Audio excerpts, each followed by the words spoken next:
Light and sound.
Rajeshwar मंदिर भी स्थापित है।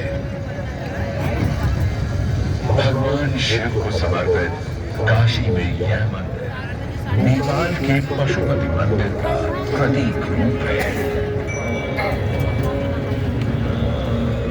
वर्तमान में सुशोभित यह ललिता घाट पूर्व में 3 भागों में विभक्त था।